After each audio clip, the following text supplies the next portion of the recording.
Whilst working from home has always been the norm for some, for others it was a totally new experience, and with the speed in which it happened, there was little opportunity for people to set up the perfect office at home. Now we are 3 months down the line, some of you may be heading back to the office, but for others it's likely that working from home will continue for quite some time, and possibly even become permanent.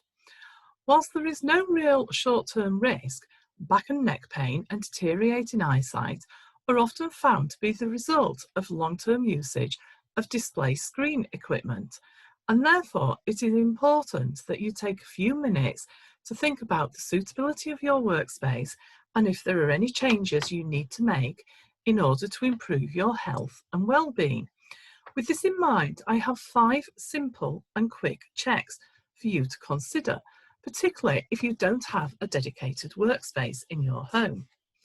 Firstly, where possible, the keyboard should be separate to the screen, and ideally have an option for you to tilt it so that your wrists are at a comfortable angle and in line with your forearms.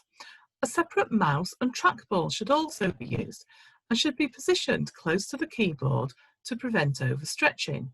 You should be able to adjust the height and tilt of your screen so that the top of it is level with your eyes without you having to bend or stretch your neck.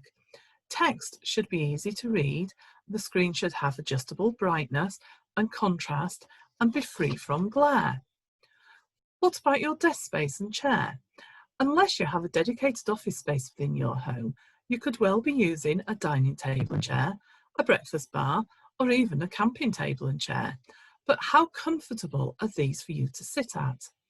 The small of your back should be supported by the chair's backrest, your shoulders should be relaxed, feet should be flat to the floor, and if you have armrests, these should allow for your arms to remain horizontal when typing. As for space, is your equipment arranged to give you the optimum working area? Make sure these things you use most are within easy reach and that there are no trailing cables for you or anyone else to fall over. And finally, the environment. Are you happy with the level of heat, air, light and noise? Consider using an extra lamp if it is too dim. Can you open a window or use a fan to control the airflow? Maybe you need to turn the heating up or down. It may not be possible to get perfection, but a few small changes in terms of ergonomics can make a significant difference to your long-term health and well-being. If you would like to find out more about these changes you can make, then contact myself or go to my website where you can read my blog with more information.